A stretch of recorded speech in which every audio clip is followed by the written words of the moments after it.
The two more complex characters in the play would be the inspector, who isn't that complex, but is more complex than these other kind of cartoon characters, the Burlings and Gerald Croft, and possibly Eva Smith.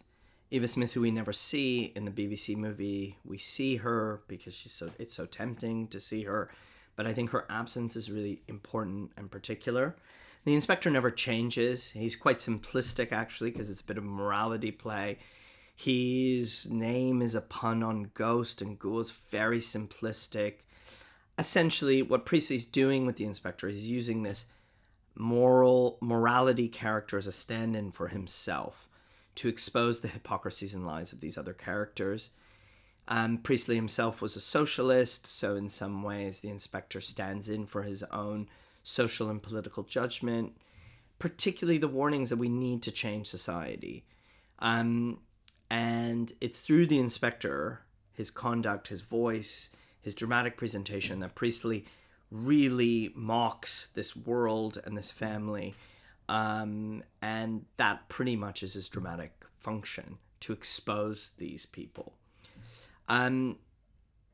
Crucially, he denies this kind of class deference. His impertinence, like Eva Smith's, is quite evident. He refuses to play that game with the Burlings. I don't play golf, he says, when Burling's flexing all his contacts.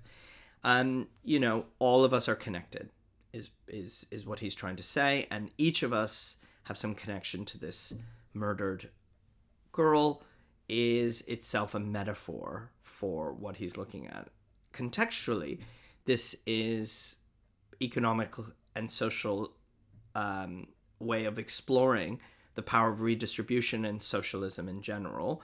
And again, if the play is an argument between socialism and capitalism, it is an argument between the inspector and Mr. Burling, who's capitalism's most articulate defender, where all the characters really benefit from it.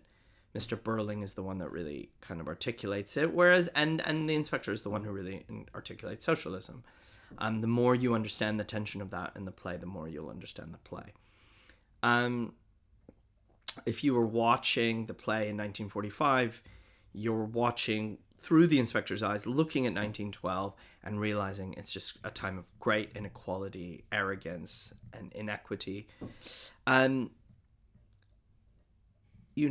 He isn't just talking about 1912, the inspector.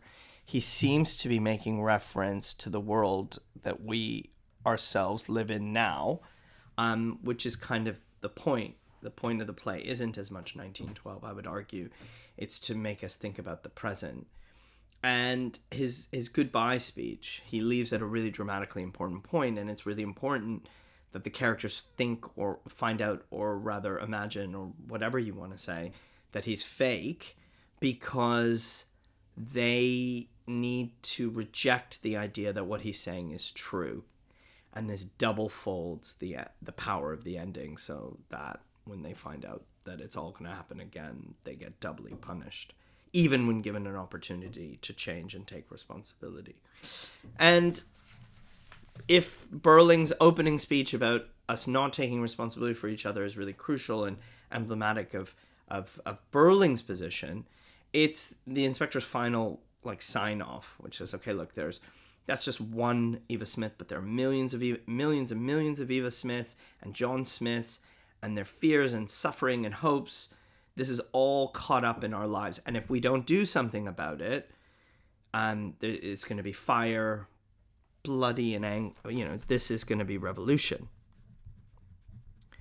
And you can think about the 1917 Russian Revolution as part of the context here, precisely because this play's debuting in 1945 Russia. So this warning is a kind of hat tip to what is going to happen in Russia in just a few years, given that the play takes place in 1912. So the inspector is a character that does not change at all. He is a bit two-dimensional. He has a very pedantic purpose in the play. Um, but he's entertaining nonetheless, and he drives the play forward, and it's through him that we really get to see Priestley. We get to see this old style morality play, and we get to take the pleasure of judging other people, which I think is why still this play is attractive to teenagers. I haven't done a video on Eva Smith. She would be the most advanced character to think about. We see her so rarely. In fact, we never see her. We only see her through other characters. It'd be worth thinking about how you might want to analyze her.